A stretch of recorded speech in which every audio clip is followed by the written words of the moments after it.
Justice League Dark number 19, written by Jeff Lemire and Ray Fawkes, art by Mikkel Janin. So this is the beginning of a new arc after the Books of Magic one from last time. This is called Horror City, and we pick up with Constantine at a horse race. He is placing a bet on a horse that's got like 100 to 1 odds, and he's like, yep, nope, this is what I'm here for. I'm trying to make some sacrifices. I'm just going to give up some money for this. And then wouldn't you know it, the horse wins on 100 to 1 odds. And he looks at this guy. He's like, oh, come on, I'm trying to lose here. I'm trying not to be me. So he goes to the stand and he's like, yeah, okay, here, just cash out then. I'll take it in hundreds. And as he goes to the stand, the woman passes back a note that says the cold flame burns. And then all of a sudden, the entire racetrack just explodes with Constantine in it. So then we cut to Argus headquarters where Steve Trevor is there, and there's some big guy shows up with a cheeseburger. He's like, hey, Steve, it's me, your old friend from college. Let's have lunch. And he's like, I don't know. Oh, wait, hold on. You're Dead Man, aren't you? And Dead Man inside this guy's body is like, yeah, no, I really like triple cheeseburgers. And I just saw this guy, so I figured, why not? And Trevor's like, all right, here's the thing. You got my message.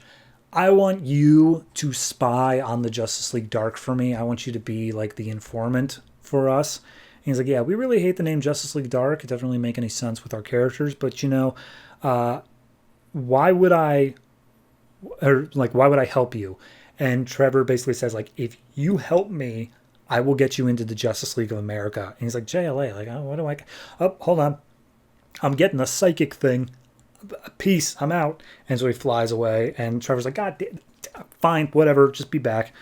So then we cut to Xanadu's place. Frankenstein is already there.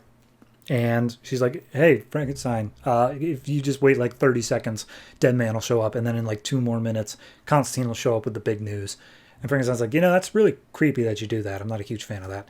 And then Dead Man pops in just being like, oh, hey, Xanadu, you're looking even younger than you did before. And she's like, yeah, no, something about the Books of Magic arc just kind of rejuvenated me, even younger than I was. And he's like, so what you doing this Saturday? You, looking for a date? And at that point, Constantine busts in. He's just like, hey, everyone, start freaking out. I lost the House of Mysteries. Someone stole it from me. And he's like, what? How do you steal a house? Isn't that thing like linked to you psychically? And it's like, yeah, okay, here's the thing. And then Xanadu busts in and gives the whole backstory of he needs to be like aware of it. He needs to have a psychic connection to it like consciously. And during the moment where the racetrack exploded, he panicked and put up a spell to protect himself. And in that exact moment where he panicked, they stole the House of Mystery away, they being the cult of the cold flame.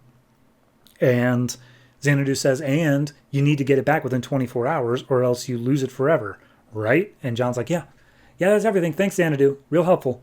So at that point, he's like, all right, well, if you know all this, if you know it's the cult of the cold flame, can you just like look them up and figure out where my house is right now?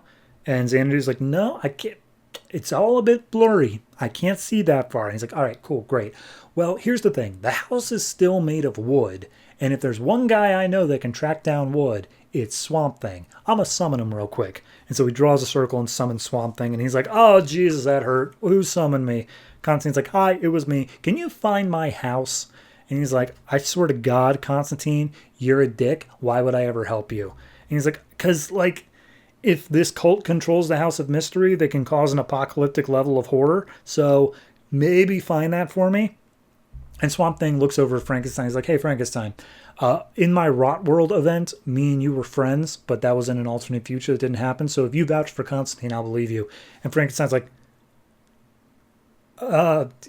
sure, yeah, I vouch for him. What about alternate future? And Swamp Thing's like, never mind. All right, fine, I'll find your house. So he looks into the green. He finds the house. And he's like, okay, I see it, but like there's something dark here that's infecting your house. And then all of a sudden Swamp Thing starts screaming out in agony and it's just like shrivels away. And Xanadu's like, okay. Apparently, Constantine has now led Swamp Thing into a trap and the nightmares have been released. And Dead Man's like, what do you mean nightmares? What's going on? And then all of a sudden we see across like everywhere in this huge city, nightmares have just started unleashing on all the citizens. There's like skeletons and snakes and blood and explosions and fires and stuff like that. And Xanadu before everyone is like Thanos snapped away, turns to Frankenstein and says, hey, here's the thing. You're going to meet the cold flame, and when the lightning comes, you make it your friend. Got it? So then we see Constantine. He ends up in an alleyway. He starts coughing up blood, and the blood turns into a grotesque version of himself that starts attacking him. Deadman ends up in Madison Square Garden, and he is assaulted by the torturous tents of the Cannibal Carnival. Xanadu ends up in a graveyard where the dead start coming out of their graves, but it turns out it's not just any dead, it's all of her lovers from over the centuries and how they died for her. And she's like, oh no, I was hoping I would never have to deal with this. And then Frankenstein wakes up in a sewer, and he's like, oh man, I hate teleporting. And he comes across his ex-wife, his bride, being disemboweled by their spawn, their son. And so this is the only one that continues on. He proceeds to fight it, his son, and he's like, oh, I must kill you, my son. And he pulls out his gun. Gun is knocked away by his son. Son grabs his sword and is about to impale Frankenstein when all of a sudden the Flash comes in, and he's like, okay, what's going on with you monsters here? And he's like, oh wait, you're the lightning. Okay, I'll deal with you. But then we cut over to Fifth Avenue, where the House of Mystery actually is posed at. And we see this creepy, shadowy figure walking through, and he's like, ah, yes, this house will be my servant. And he turns to the members of the house into his agents, and he sends them out to do his bidding. And then we see Swamp Thing is strapped to the wall of the House of Mystery, and he's like, ah, yes, the elemental, you'll power my abilities. And Swamp Thing's like, you're just another monster, they'll stop you. And he's like, yeah, but I got my Dreamstone to stop them. And I've seen this House of Mystery many times in my dreams, and it plays a key part in the war that is coming, because I am Dr. Destiny, and I will change the outcome of this war to my benefit, the father of New Earth. So Dr. Destiny, that's kind of a big pull, I think. Causing nightmares all over the world. I mean, yeah, it seems like pretty basic what he would do. I'm interested in it, but I kind of wish that it was less nightmares, because it feels like how much of it's actually happening, you know?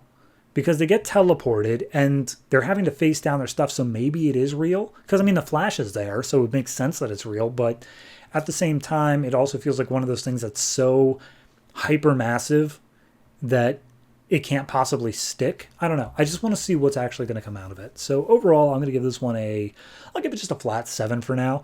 You know what? 7.5. I'm going to give that extra 0.5 because Mikel Janon's art for Dr. Destiny is fantastic. He looks horrifyingly creepy, and I love it. So yeah, 7.5. I'm enjoying where it's going, and I want to see where it ends up next.